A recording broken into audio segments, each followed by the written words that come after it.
Prontinho, vamos começar a segunda parte do vídeo aí, dando continuidade. A gente estava falando do kit de maternidade, manejo do bezerro. Então, já falei um pouco desse pasto, porque esse maternidade, né? Leva a vaca antes do parto para lá, auxilia em partos distóxicos. O que são partos distóxicos, professor?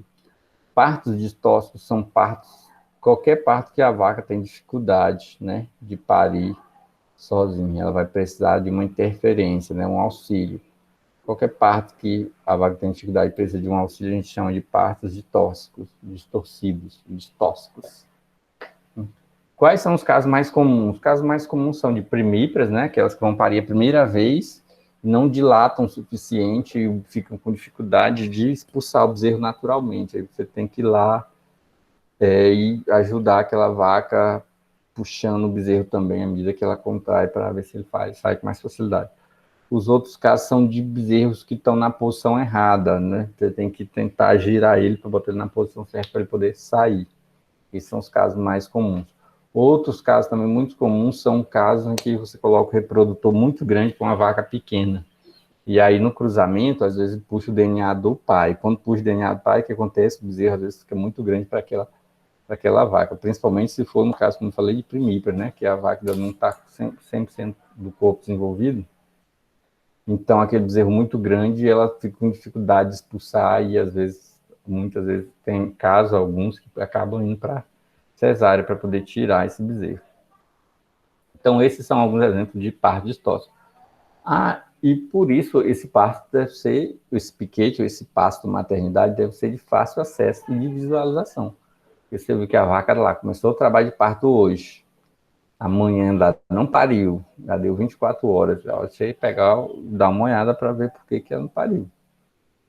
Como eu falei antes, fácil acesso e próximo, né, ao vaqueiro para ele observar. E um parto de qualidade, porque a vaca vai parir, vai precisar produzir leite, precisa se alimentar bem. Alguns manejos aqui que eu não sei se eu falei lá em gado de leite, né? Mas, por exemplo, aqui na nossa região, a gente tem um clima bem dividido em época de chuva, que é a época que está começando agora, e época de seca, que praticamente não chove, né? Então, nessas regiões, você planeja para evitar o nascimento dos bezerros no período chuvoso, né? Como é que eu planejo isso? Eu planejo isso lá no manejo do reprodução, da matriz do reprodutor, né? Então, boto para casar lá pensando já no nascimento, para não nascer nessa época chuvosa. Por quê? Bom, porque na época que chove, aqui na nossa região norte do Brasil, independente de chover ou não, vai ser quente o ano todo. Então, quando chove, reúne condições como temperatura alta, né? Temperatura alta. E alta também o quê? Alta umidade, porque choveu. Então, você tem temperatura alta e tem umidade também alta. Essas condições são boas para quê? Para a proliferação de parasitas, principalmente verminoses, né? Carrapatos e verminoses e moscas também. Aqui, ó, tá. Esse aqui tá ferrando. Acho que é um ferro aqui. Então, não é um ferro, não. Então, essas condições é muito favorável o desenvolvimento, por exemplo, das larvas, os ovos de carrapato, de mosca explodir, né, com a temperatura alta e umidade aqui no pasto. Eles se reproduzem muito, então esses parasitas vão ficar no pasto, não ficam direto no animal. Mas o animal ele vai no pasto todo dia, então o animal, está em contato direto todo dia no pasto, né? Fica lá o dia todo. Então ele vai estar suscetível ao ataque desses parasitas que se desenvolvem no pasto e passam depois para o animal, né? Como larvas de mosca, larvas de vermes, de carrapatos. E esses bezerros pegando isso na fase jovem ainda, a chance dele morrer é muito grande, porque o sistema dele ainda está completamente desenvolvido para combater doenças, né? Ou parasitas, tanto endo quanto ectoparasitas. Nós já falamos desse tipo de parasita. O que são? Alguém ainda lembra aí? O que é um endoparasita? O que é um ectoparasita? Dá um exemplo. Cri, cri, cri. Ainda bem que o governo me paga para dar essas aulas, porque só pela satisfação dos alunos participar da aula estava difícil. Tem alguém aí, gente? Como é que é, professor? O que são endoparasitas, o que são ectoparasitas? Eu falei isso lá quando eu falei de zebuínos e taurinos.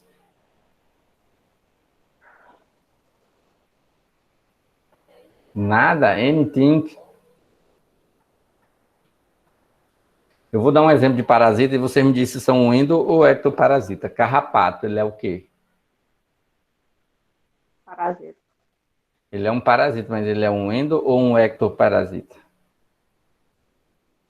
Ectoparasita, eu acho. Você, Beatriz, que acha que é ecto, acha isso por quê? E a Maria Poliana acha que é endo, por quê? Cada um defende um ponto aí. Vamos lá.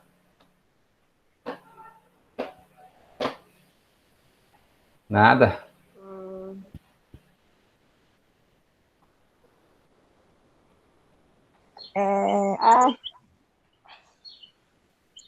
E aí? Eu nem sei a diferença entre um e o outro. Mas eu falei a diferença lá na aula de zebuínos e taurinos. Falei, ó, taurinos, os zebuínos, na verdade, são mais resistentes, né, a esses parasitas do que os taurinos. Por isso que a gente cria mais Nelore aqui. E aí, Beatriz, por que você acha que é ectoparasita? Porque ele vive acima, dentro do, sei lá, ele não é por dentro do animal, ele é por fora. Muito bem, então todos que são por dentro a gente chama de endoparasita.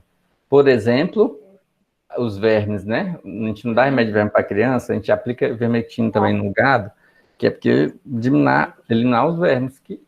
Como vem esses vermes?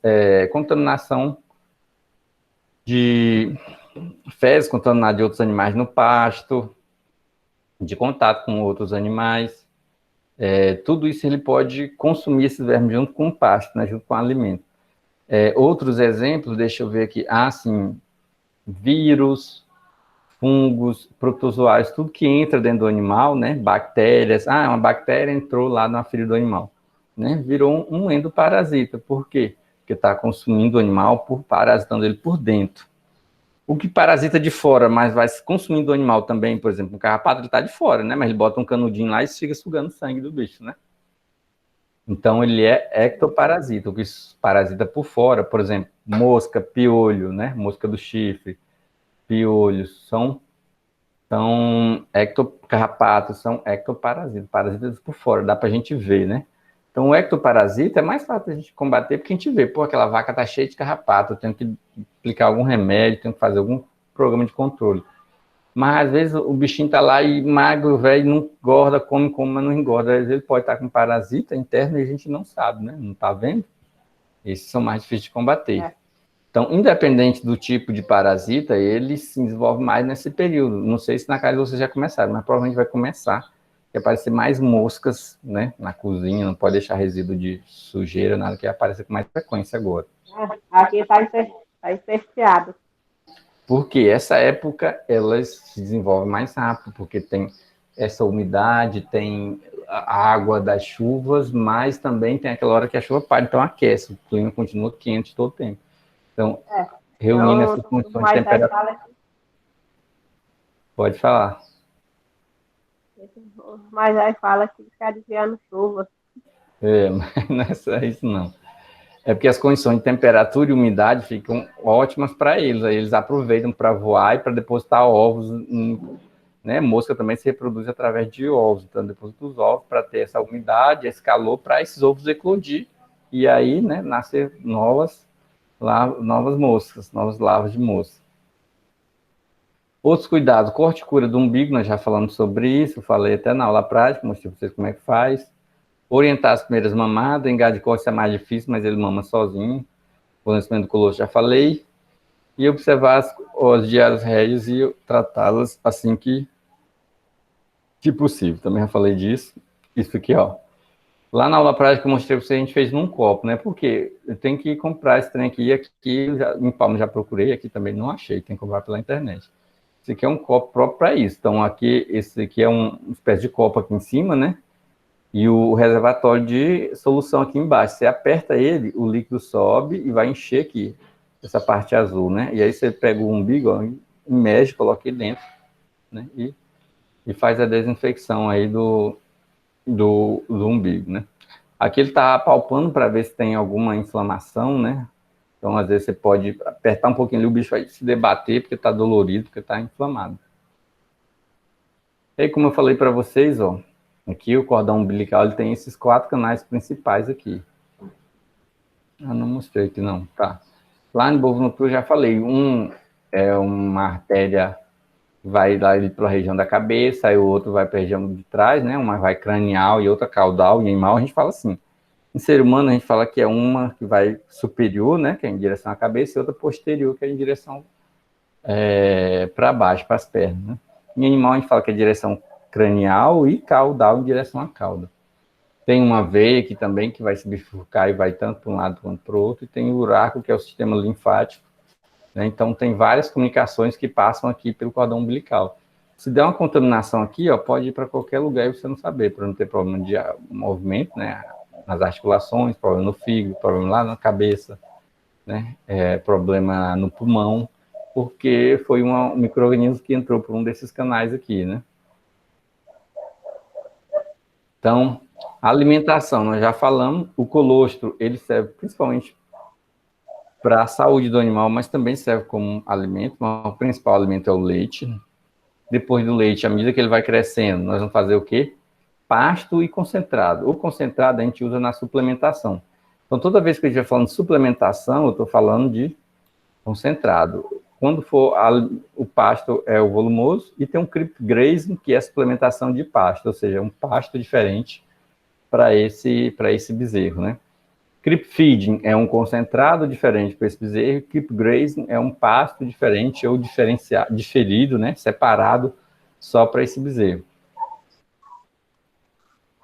Aqui são algumas imagens de a diferença do colostro para o leite, né?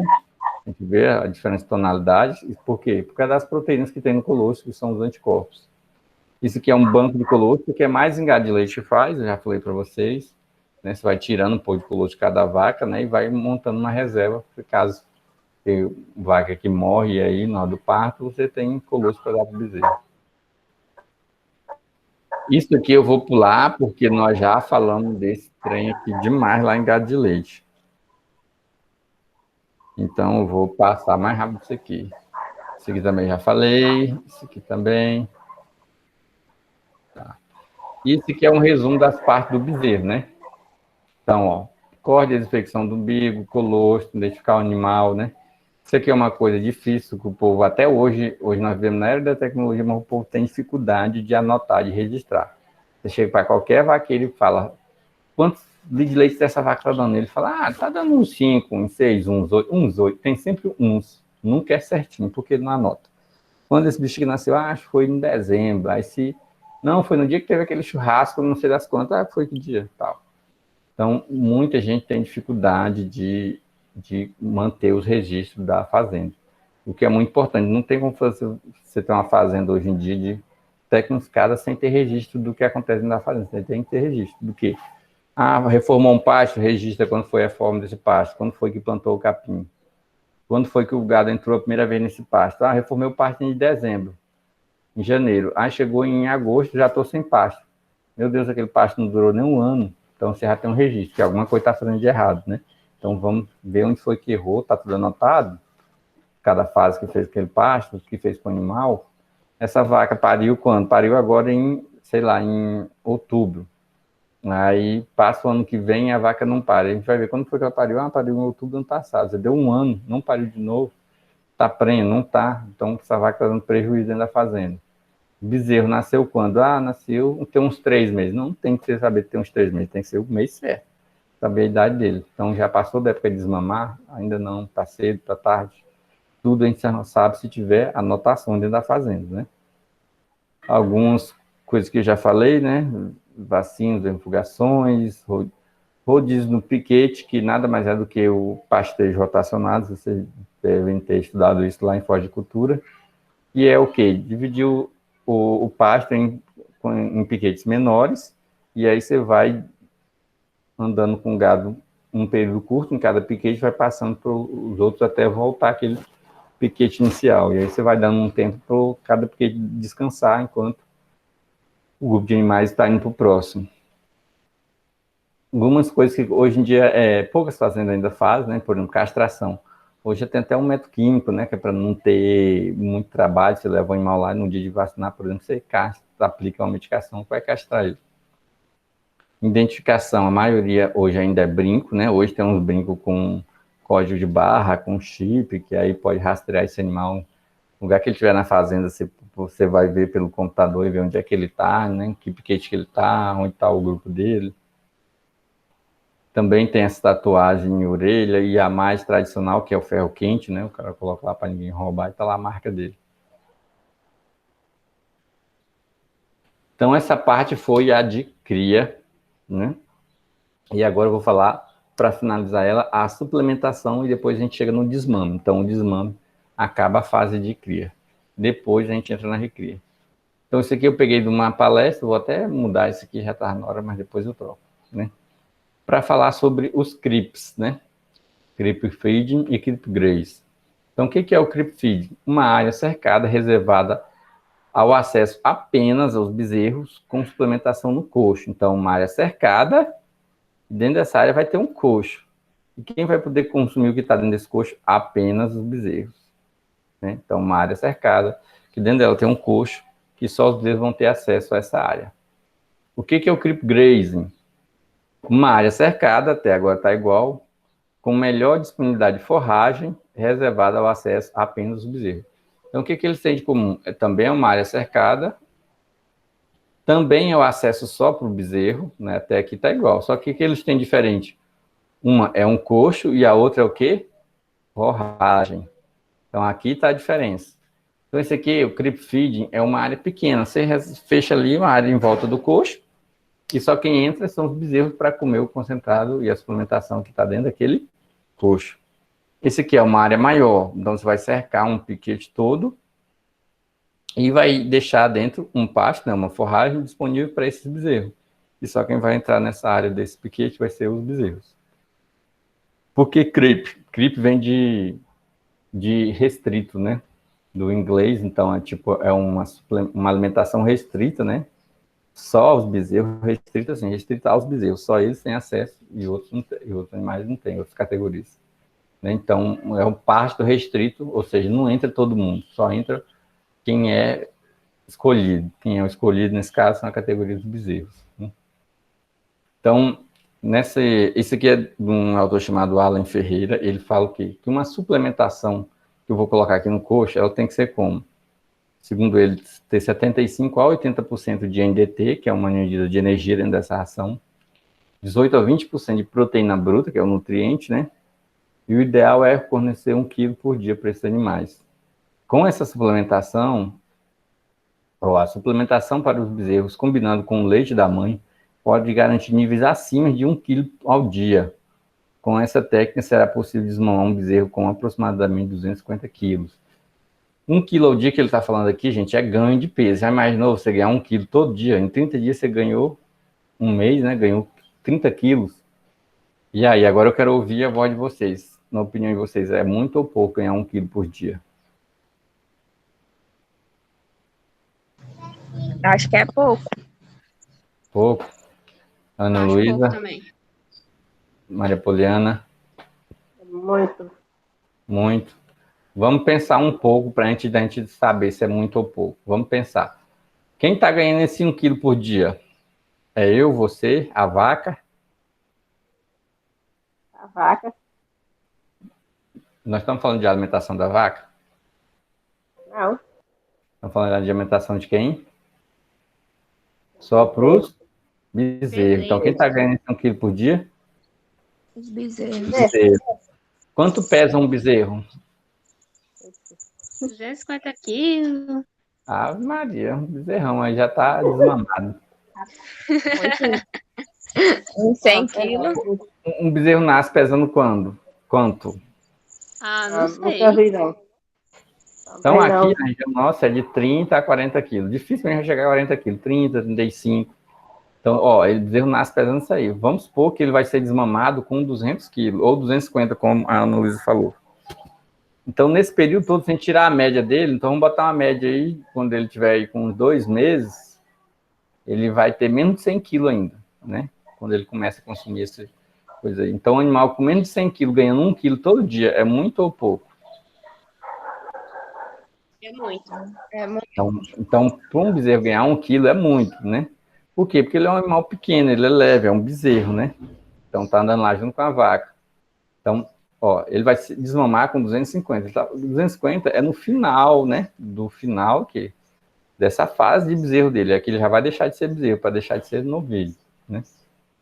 Então, 120 dias antes, você começa a suplementação para ele ganhar 1 quilo por dia. Então, ele vai ganhar aqui, ó, 120 quilos, né? Muito rápido. Então, 250 menos 120, ele tinha quanto no começo? 130, gente. Então, esse bezerro desse caso específico, ele tinha 130 quilos quando ele começou essa suplementação. Então, aí ele vai ganhar 1 quilo por dia, um animal de 130 quilos. Então, para um ser humano, lógico, isso é difícil, mas o ser humano de 100 quilos já está no peso extrapolando, né, do normal. Mas para um boi, não. Para um boi adulto, ele pesa aí mais de 500 quilos. Então, para ele com 130 quilos é peso de filhote ainda, né? Para ganhar e de 100 para ganhar é praticamente 1% todo dia, né? Então, ganhando 1% do próprio peso é muito. Então, eu ia perguntar isso para vocês, mas vocês não vão saber, então já botei logo. Então, normalmente aqui na região, eles desmamam bezerro pesando 150 a 180 quilos. Quando é de 200 para cima, já diz que o bicho está bem pesado, né? Que é um animal precoce, né? Aqui, ó, até pouco tempo eu chamava de super precoce esse de 210 quilos. Então, o animal com 250 quilos ele já está bem acima da média, né? É um animal que a gente pode dizer que ele é super precoce, porque está sendo desmamado acima de 200 quilos. No Pará também desmama um animal acima de 200 quilos facilmente. É uma região que o pasto, dependendo da época do ano, né? Que o pasto tá mais abundante. Mas isso é um peso ideal, está acima da média, né? Então, a média nacional, se pegar todas as regiões, vai ficar em torno de 150, no máximo 180 quilos, né? Que é o peso desmamado. Com que idade, né? A idade é em torno de 6 a 8 meses. Então, o animal, vou colocar aqui, 7 meses com 180 quilos, né? Ou 150 quilos. Então, ganhar 1 quilo por dia é muito. Só consegue isso com uma estratégia boa de suplementação, né? Mas normalmente o ganho dele nessa fase de bezerro vai ser meio quilo, 500 gramas, até abaixo disso por dia, né? À medida que ele vai ficando maior, aí ele vai ganhando mais, né? Mas as fases iniciais é menos de 500 gramas por dia. Então aqui está um exemplo, ó. Esse aqui é um creep feed. Essa área que está vendo aqui, que eu vou marcar, ó, aqui é a área das vacas. O coxo está aqui, ó, é mais alto, né? E você vai colocar o sal mineral, se for suplementação sal mineral, ou concentrado aqui para elas, né? Então elas vêm aquele grupo de vaca com seus bezerros, as vacas ficam aqui, aí o bezerro está aqui, ó, o coxo do bezerro, ó, bem mais embaixo aqui, ó. Deixa eu apagar agora, já marquei, deixa eu apagar. Então ele fica aqui embaixo e vocês estão vendo aqui que tem essa cerquinha aqui. Então essa cerca aqui é para a vaca, aqui está até grande, normalmente eles botam mais baixo, mais ripas aqui assim, ó, para a vaca não passar lá para dentro. Ela fica aqui e não consegue passar por causa desse cercado aqui, ó. Igual está mostrando aqui, ó. O bezerro consegue se abaixar facilmente ou entrar pelas ripas aqui e vai lá e come aquele. Por quê? Um bezerro desse ele precisa de um tipo de concentrado diferente do tipo de comida que dá da ração da vaca. Então aqui vai ser um concentrado diferente do aqui. Então para ele comer o específico dele, você coloca aqui. Então isso para que serve isso? Para estimular esse animal a ganhar peso mais rápido e ser desmamado mais rápido. Lembrando, toda vez que eu vi creeping, está falando de bezerro, está falando de cria. Então, o creeping é uma técnica utilizada para a fase de cria, para alimentação de bezerros, durante essa fase de cria, né? Esse é o creep feeding. Lembra de feeding vem de alimentar, né? Então, alimentação restrita nesse coxo. O creep feeding é o que tem um coxo. O outro é o creep grazing. Fala aí que eu não ouvi ninguém falar o nome desse nome aí.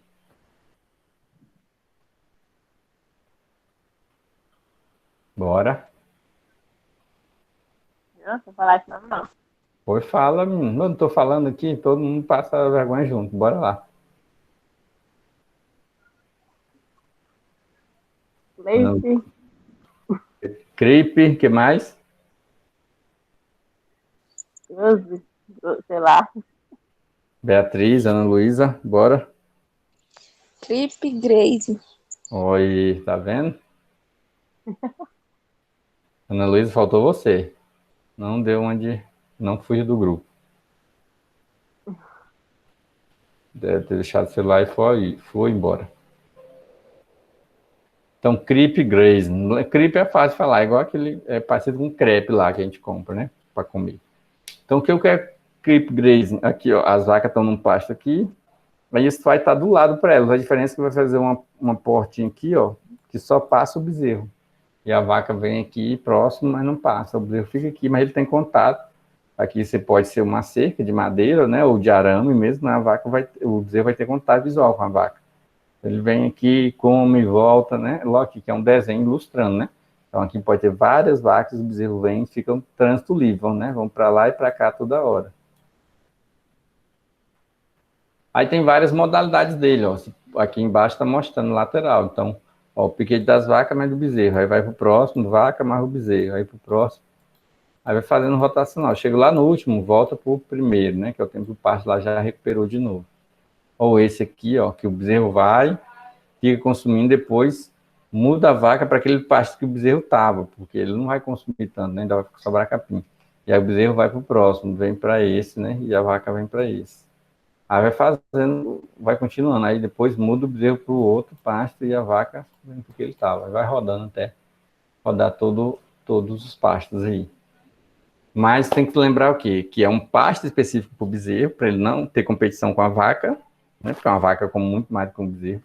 E um coxo específico para o bezerro, para ele não consumir o concentrado das vacas, nem as vacas consumir o concentrado dele. Isso é o creep feed. Esse aqui é uma tipo estratégia de suplementação. Ela faz você engordar o bezerro mais rápido e desmamar ele mais rápido. Só que é mais cara também. Aí você tem que botar na ponta do lápis se vai valer a pena ou não usar essa tecnologia, né? E nós falamos agora há pouco do peso, né? De desmame, que era em torno de quanto que eu falei? 150 a 180 quilos. E outra coisa é saber a idade, né? A idade, tradicionalmente, aqui no Brasil, do gado de corte é de 6 a 8 meses. Né? Então, o animal fica um tempo bem bom com a vaca. Nesse período aí, o leite já não está alimentando ele quase nada, né? Praticamente só o pasto. A vaca de corte com 6 meses já está seca, já não está quase dando mais nada de leite. Essa tabela aí mostra isso, ó. Peso ao nascimento, né? 30 quilos, ganho diário. Um animal ganhando 570 gramas, ou ganhando 810, ou ganhando 1 quilo. Ganho no período, o animal ganhou 120 quilos, né? Então, aqui foi o outro 170 e o outro 210. Peso de desmama, 150, 200, 250. Então, como é que você consegue peso de desmamas maiores com o animal nascendo no mesmo peso? Conseguindo aumentar o ganho diário dele, né? O ganho de peso diário. Como você consegue aumentar isso? As estratégias de suplementações que eu falei agora há pouco, né? Um concentrado diferente para o bezerro ou um pasto diferente para o bezerro. Pode fazer os dois? Pode, mas é muito difícil ele faz os dois. Normalmente ele faz um só, né? Porque fica caro fazer os dois, usar as duas técnicas ao mesmo tempo. Alguém sabe responder essa daí? Eu não. E, pô, difícil. Quem já é mãe aí desses grupos todos? Maria Poliana, você não sabe Oi. responder isso? Você já deixou o menino na creche, Maria Poliana? Já.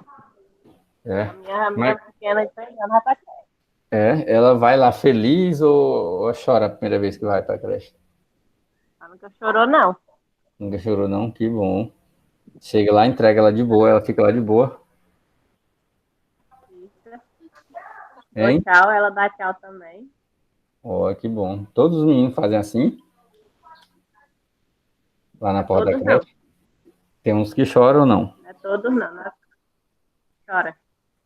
Por que que eles Assim, choram? nós que chega na porta, Ah, agora eu não sei. É porque ele tem costume. Por que chora? Porque ele tem É um costume, eu acho período, ainda, sei lá. Porque é um sente período saudade de.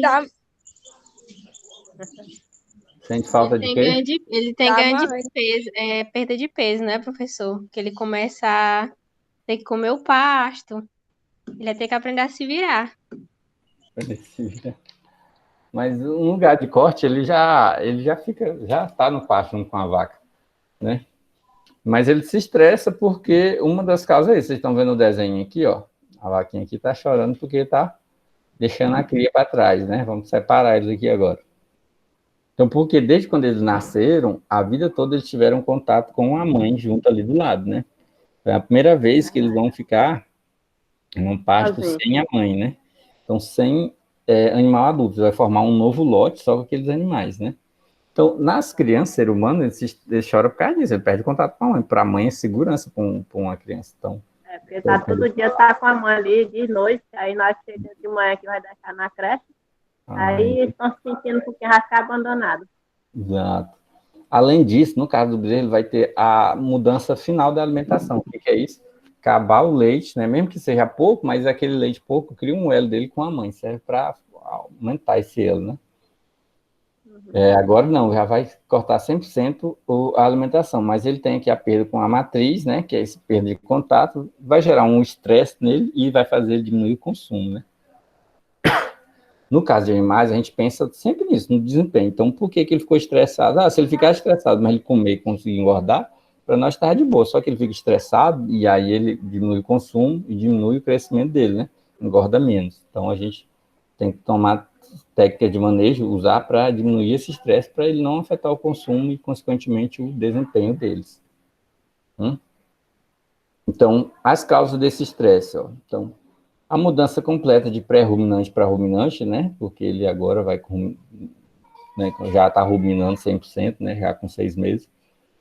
Mudou a alimentação. O principal delas é a perda de contato com a mãe, porque ele viveu a vida toda ali do lado dela, acompanhando ela no pasto, onde ele ia também. E, às vezes, essa perda de contato da mãe, ela vem junto com esse novo ambiente. Quando isso acontece? Quando, por exemplo, uma fazenda ela só cria bezerro e vende bezerro. Então, ela desmama e já vende, né? Então, ela vai para outra fazenda. Às vezes você muda de pasto, não um pasto que ele estava aqui nesse pasto perto do curral e tal. Aí agora eles vão lá para um outro bem longe, completamente diferente. Não é um novo ambiente também. Além disso, eles vão formar lotes, né? Então, às vezes aqueles bezerros não estavam junto com não estavam todos juntos, né? Tinha um lote ali com aquelas mães, pegou outro lote de vaca com os bezerros, juntou tudo para formar um lote só de animal para recria, né? Então vai desmamar, separar ele da mãe e formar um lote novo. Às vezes a gente separa macho e fêmea, né? Então deixa um lote só macho, outro lote só fêmea. E isso aí vai ser novas interações sociais, né? Boi é um bicho social, então eles vão, se for fazer um lote só de macho, eles vão ter aquelas briguinhas dele lá para ver quem é que é o dominante, não sei o quê, né? Das fêmeas também tem isso, também tem a fêmea alfa, dominante, essas coisas, tudo. E enquanto não está estabelecida essa nova hierarquia, eles vão ter conflitos, vão se estressar, e isso pode diminuir o desempenho do animal, né? Isso afeta principalmente o consumo dele, né? O consumo de pasto e o consumo de suplemento, e, consequentemente, o desempenho dele. Pensando em evitar isso, a gente tem que saber quais são essas causas que levam esse estresse no momento da desmama e tentar evitar essas causas. Como é que a gente evita isso? Uma das formas é um amadrinhamento, né? Que é isso aqui, ó. Você vai colocar, junto com essas crias aqui, que vai estar só os bezerros, né? Desmamados, você coloca uma vaca adulta mais mansa, né? Uma dessas passa para cá. E aí a presença de um animal adulto lá deixa eles mais confiantes, mais seguros, né? Então, eles ficam menos nervosos e ficam menos estressados. A outra técnica é pastos adjacentes, ou seja, você vai deixar eles em piquete próximo, onde ele não vai ter contato físico, né? Não vai passar para o mesmo piquete, mas ele vai ter contato visual. Ele pode ver a mãe, pode ouvir o barulho dela, né? E isso aí, com o tempo, eles ficam próximos ali, um do outro, até que vai passando os dias, ele vai andando, vão se afastando e aí com o tempo eles se afastam, não ficam mais ali próximos da cerca um do outro, né? Então, nesses primeiros dias eles ficam mais próximos do outro, depois eles vão se afastando. Isso são partes adjacentes. Nem sempre isso dá para fazer, mas quando se der para fazer, faz, né? Já auxilia. Outra coisa que pode fazer é manter os bezerros no piquete que ele estava junto com a vaca, em vez de tirar os bezerros, você tira a vaca, manda a vaca para outro pasto, o bezerro já fica ali onde ele estava. Ele vai sentir a falta da mãe, mas ele está num ambiente que ele já conhece, tudo, é onde já sabe onde é o coxo, o bebedouro, tudo, então ele é um pouco mais confortável. E evitar manejos estressantes, como castração, né? Vacinação. Às vezes a pessoa quer aproveitar que os gados vão no curral para fazer tudo logo de uma vez. Vamos ferrar, vamos identificar, vamos vacinar, já aplica logo um vermífugo, já está aqui mesmo, já mete a agulha, né? Então você acaba estressando o bicho demais, que é muito manejo com ele. E aí, naqueles 2, 3 dias que ele fica mexendo ali no curral com o bezerro, ele perde peso porque se estressou muito. Você fez muita coisa com ele de uma vez só. Isso aqui é um exemplo, ó. Isso aqui é o pasto adjacente. Olha só. Cerca elétrica, daqui estão as vacas, né? Você pode ver que são maiores, e aqui os bezerros que foram desmamados. Bezerros, vacas e madrinhas de um dia, né? Então, isso aqui é de uma fazenda, eles notaram que de 3 a 4 dias, as mães param de ficar aqui próximo. Aqui está o piquete dos bezerros desmamados e aqui das vacas, né? Em 3, 4 dias, as mães deixarem de ficar aqui próximo, já ficam andando no piquete, né? Explorando todo o piquete, não ficam só nessa região. E os bezerros desmamados também, com 3, 4 dias, ou seja, menos de uma semana, eles já vão deixar de ficar aqui próximo para olhar as vacas e vão explorar o piquete, né? Pastejar todas as áreas do piquete. Quer dizer, então, que funciona esse técnico, né? Então, é uma forma de diminuir esse estresse. Mas, às vezes, dependendo da idade, né, e do raça do animal, eles já meio que estão quase se desmamando sozinho, quase não tem muito estresse no desmame. O pessoal só leva no curral, né, leva lá no curral, aproveita para pesar, forma os lotes, separa macho de fêmea, deixa lá numa das baias do curral, né? Só os machos e outras só as fêmeas, pega as vacas, volta para o pasto e deixa o bezerro lá, com ração, com algum capim triturado, uma ração e água, deixa ele lá um dia, no outro dia já leva ele para outro piquete, já fez a separação. Dependendo da raça, do tamanho do bezerro, às vezes o bezerro já está com 8 meses, já está querendo mesmo separar da vaca, né? Ele nem sofre esse estresse, mas às vezes, principalmente se for uma desmame precoce, né, mais cedo, né? Você deu suplementação, chegou no peso mais rápido, mas ainda está jovem, com 5, 6 meses, aí ele pode sentir mais isso aí. Aí você usa uma dessas técnicas para diminuir esse estresse no desmame. Nós vamos parar por aqui, que são os tipos de desmama. Então, na próxima aula, nós vamos começar a explicar um por uma, que é a desmama tradicional, que eu falei um pouco por alto hoje como é que ela é feita, né? Depois, nós vamos falar da desmama precoce, temporária e da controlada, né? Então, tipo de desmama usada em gado de corte. Ok? Não esqueçam de estudar e fazer a avaliação da parte de gado de leite, que já está lá disponível. Deixa eu mostrar aqui para vocês rapidinho. Tá aqui, tá aqui, ó. Então tá aqui, espera, deve ter carregado já. Vocês vão ler aqui, vão clicar aqui, vai abrir um formulário, vocês preenchem ele lá, respondendo as questões. Deixa eu ver se já apareceu. Então, quando vocês clicar aqui, vai abrir outro formulário. Aí eu vou mostrar qual formulário vai abrir. Vai abrir esse aqui, ó. Pronto. Avaliação de gado de... Ele está aqui de recuperação, mas esquece esse termo recuperação, esqueci de apagar esse nome aqui. Vamos botar o nome de vocês, o nome não vale ponto, e aí vão responder a pergunta aqui, ó. Clica e responde, escreve a resposta aqui embaixo. Segunda, terceira, tem um monte de marcar, deixa eu ver se está marcando aqui. Pronto, aí eu marquei aqui, não sei se é verdade, né? E aqui do mesmo jeito, vou marcar para cada um aqui de responder. São 9 questões aí, ó. Que milagre, tá curta. Assim, demais. Para todo mundo tirar 10. Ei, não quero ouvir choro. Prontinho, gente. Por hoje é só, pessoal. Na Oi. próxima estaremos nesse mesmo canal, nesse mesmo horário. Não esqueça de curtir e compartilhar o vídeo com a família toda para o professor ganhar monetização do YouTube. Brincadeira, não está no YouTube.